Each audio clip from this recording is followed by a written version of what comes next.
Hello दोस्तों, स्वागत है आप सभी का हमारे YouTube channel science GK and GS में। ICAR टेक्नीशियन एग्जाम 2023 7 जुलाई के थर्ड शिफ्ट का भी एग्जाम खत्म हो चुका है और अब तक मेरे पास मैक्सिमम रियल पर्सन आ चुके हैं जो एग्जाम में पूछे गए थे। तो शुरू करते हैं आज का वीडियो, देख लेते हैं आज के थर्ड शिफ्ट में किस पर क्वेश्चन पूछे गए हैं जीके जीएस एंड साइंस के।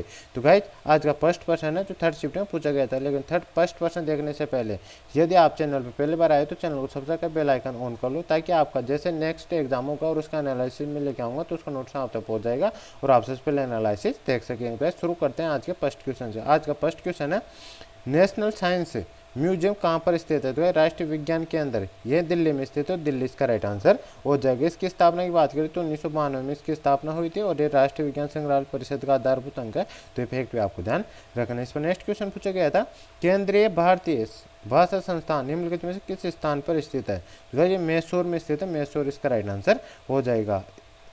और इसके बाद करें, केंद्रीय भारतीय भाषा संस्थान व मानव संसाधन विकास मंत्रालय भाषा विभाग का ही भाग है, तो ये फैक्ट भी आपको ध्यान रखना है। और इसकी स्थापना कब हुई थी? तो 1969 में इसकी स्थापना हुई थी, ये फैक्ट भी आपको ध्यान रखना है। इस पर नेक्स्ट क्वेश्चन पूछा गया है, आंध्र प्रदेश की आधिकारिक भाषा क्या है? तो तेलुगु है, तेलुगु इसका राइट आंसर हो जाएगा। और गाइस आपको एक ध्यान रखना है कि इसमें मतलब जो भी आपका ICAR का एग्जाम है उसमें मतलब एक ही टॉपिक से जो क्वेश्चन पूछे जा रहे हैं उसी से मतलब 2-3 क्वेश्चन पूछे जा रहे हैं, तो आपको एक ही टॉपिक के से जो भी क्वेश्चन में आपको एनालिसिस कराऊँ उनके आधार पर यदि आपका आगे आने वाले शिफ्टों में एग्जाम है तो आप उनके आधार पर वही क्वेश्चनों को मतलब उसी टॉपिक के क्वेश्चनों को अच्छे से पढ़ के जाना है, जिससे मतलब में कोई भी क्वेश्चन आएगा आपका तो आप उसका आप अच्छे से राइट आंसर लगा के आ सके।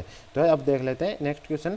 यह और तेलुगु भाषा और यह आंध्र प्रदेश के अलावा तमिलनाडु, कर्नाटक, ओडिशा और छत्तीसगढ़ राज्यों में बोली जाती है तेलुगु भाषा, तो ये भी आपको ध्यान रखना है। और ये किसकी आधिकारिक भाषा है? तो आंध्र प्रदेश की आधिकारिक भाषा है, ये फैक्ट भी आपको ध्यान रखना है। इसमें नेक्स्ट क्वेश्चन पूछा गया है, गौतम बुद्ध का जन्म नेपाल किस क्षेत्र में होता है? तो दक्षिण में होता है, दक्षिण इसका राइट आंसर हो जाएगा। और भगवान बुद्ध का जन्म 623 इस पूर्व में हुआ था, ये फैक्ट आपको ध्यान रखना है। और दक्षिण नेपाल के तराई मैदानों में स्थित लुम्बिनी नामक पवित्र स्थान क्षेत्र में होता है, तो ये फैक्ट आपको ध्यान रखना है। इस पर नेक्स्ट क्वेश्चन पूछा गया है, NCF के अनुसार कक्षा 9 के लिए स्कूल का एक पीरियड कितने अवधि का होना चाहिए? तो पीरियड का टाइम 40 मिनट का होना चाहिए, 40 मिनट इसका राइट आंसर हो जाएगा। और 40 मिनट के 8 पीरियड होना चाहिए, तो ये भी आपको ध्यान रखना है। और NCF की फुल फॉर्म क्या होती है? नेशनल करिकुलम फ्रेमवर्क होता है इसकी फुल फॉर्म, तो फैक्ट भी आपको ध्यान रखना है। इसमें नेक्स्ट क्वेश्चन है, स्थूल भिन्नता के आधार पर भारत को भौतिक विज्ञान के कितने भागों में विभाजित किया जा सकता है? तो 5 भौतिक भौगोलिक प्रदेशों में विभाजित किया जा सकता है, तो 5 इसका राइट आंसर हो जाएगा।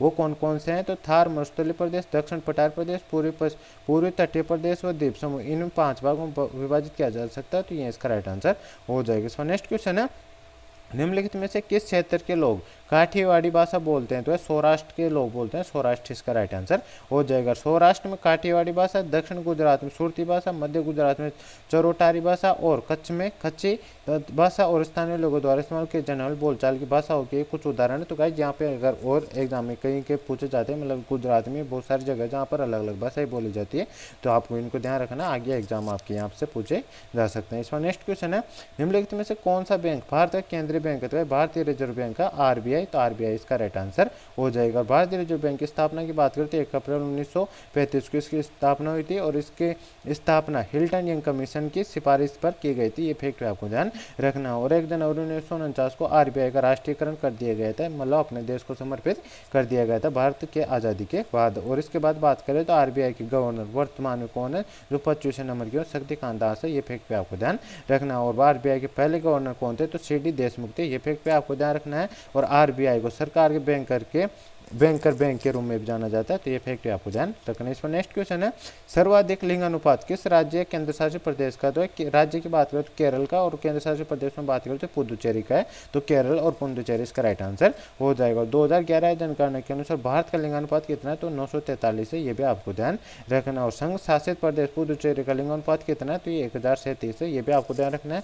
और भारत में सभी संघ शासित प्रदेशों में मतलब पुदुचेरी का लिंग अनुपात सबसे अधिक है। और राज्यों में किसका है? तो केरल का, वो कितना है? 1084, ये फैक्ट आपको ध्यान रखना है। केरल में सबसे अधिक लिंग अनुपात 1084 है, जबकि दमन और दीव में सबसे कम लिंग अनुपात है, जो मतलब केंद्र शासित प्रदेशों में सबसे कम लिंग अनुपात है, वो कितना है? 618 महिलाएं प्रति 1000 पुरुषों पर, यह फैक्ट आपको ध्यान रखना है। इस बार नेक्स्ट क्वेश्चन है, मनुष्यों में भोजन रिक्त स्थान के रूप में संग्रहित होता है, तो वह किसके रूप में संग्रहित होता है? तो ग्लाइकोजन के रूप में संग्रहित होता है, ग्लाइकोजन इसका राइट आंसर हो जाएगा। जबकि पौधे इस भोजन को किसके रूप में संग्रहित करते हैं, तो स्टार्च के रूप में संग्रहित करते हैं। तो ये फैक्ट आपको ध्यान रखना है। इसमें नेक्स्ट क्वेश्चन पूछा गया है, लोहड़ी त्योहार मुख्य रूप से किस राज्य से संबंधित है, पंजाब से संबंधित है। पंजाब इसका राइट आंसर हो जाएगा। और माघ के महीने में मनाया जाने वाला पंजाब का अलावा फसल त्योहार लोहड़ी है, यह नई शुरुआत का एक प्रतीक होता है। तो ये भी आपको ध्यान रखना है।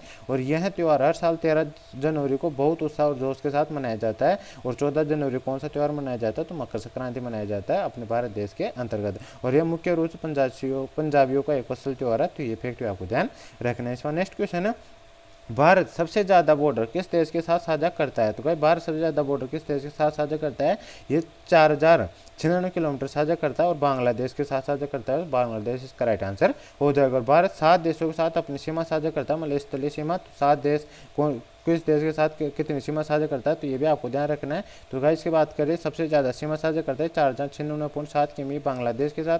फिर इसके बाद आता है चीन के साथ करता है 3488 किमी करता है। फिर पाकिस्तान के साथ 3323 किमी करता है। फिर नेपाल के साथ 1751 किलोमीटर करता है।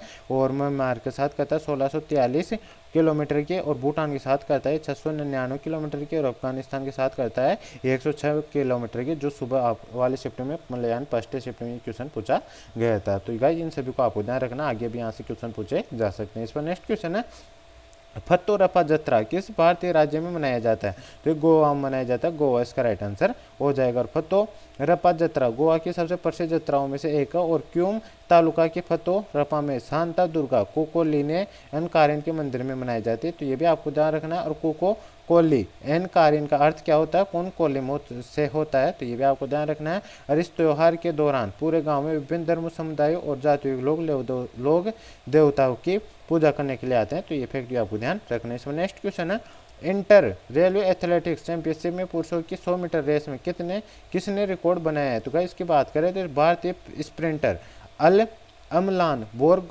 गोहेन ने उत्तर प्रदेश के रायबरेली में आयोजित इंटर रेलवे एथलेटिक्स चैंपियनशिप में पुरुषों की 100 मीटर रेस में 10.25 सेकंड के समय के साथ एक नया राष्ट्रीय रिकॉर्ड स्थापित किया है। और अमलान बोरगोहेन ने 2016 में अमीय कुमार मलिक द्वारा बनाए गए 10.26 सेकंड के पिछले रिकॉर्ड को 0.01 सेकंड से बेहतर किया है, इसलिए उन्होंने नया रिकॉर्ड बना दिया। किसने बनाया, अमलोन बोरगोहेन ने बनाया। तो ये इसका राइट आंसर हो जाएगा। इसमें नेक्स्ट क्वेश्चन है, रोहित शर्मा के कोच को किस पुरस्कार से सम्मानित किया गया है। तो रोहित शर्मा के कोच कौन है, तो दिनेश लाडा। और इन्हें द्रोणाचार्य पुरस्कार 2022 से सम्मानित किया गया है। तो ये इसका राइट आंसर हो जाएगा। इस पर नेक्स्ट क्वेश्चन पूछा गया है, 2030 में भारत का अनुमानित बिजली उत्पादन कितना होगा। तो 2030 तक भारत का अनुमानित बिजली उत्पादन 5,10,000 मेगावाट तक पहुंच जाएगी। तो ये इसका राइट आंसर हो जाएगा। और ये नवीनीकरण ऊर्जा क्षमता है 5,10,000 मेगावाट की। तो गाइस ये भी आपको ध्यान रखना है। इसमें नेक्स्ट क्वेश्चन है, निम्नलिखित शासक में से कौन खिलजी वंश का संस्थापक था। जलालुद्दीन फिरोज खिलजी था। तो जलालुद्दीन फिरोज खिलजी इसका राइट आंसर हो जाएगा। उन्होंने गुलाम वंश के अंतिम वंशज को मार डाला और फिर उन्हें खुद को 70 साल की उम्र में दिल्ली सल्तनत का सुल्तान घोषित कर दिया। जलालुद्दीन खिलजी को उसके भतीजे और दामाद अलाउद्दीन खिलजी ने मार डाला और जो उसमें सफल हुआ और नया राजा बन गया था। तो ये भी आपको ध्यान रखना है। 1290 में मतलब जलालुद्दीन खिलजी ने गुलाम वंश समाप्त कर और खिलजी वंश की स्थापना कर दी थी। तो ये फैक्ट आपको ध्यान रखना है। और इसने शासन कब से कब तक मतलब शासन अवधि कब तक से कब तक रही थी खिलजी वंश की, तो 1290 से 1320 तक रही थी। तो ये भी आपको ध्यान रखना है। तो गाइस सेकंड ये था आज के थर्ड शिफ्ट का फुल पेपर एनालिसिस।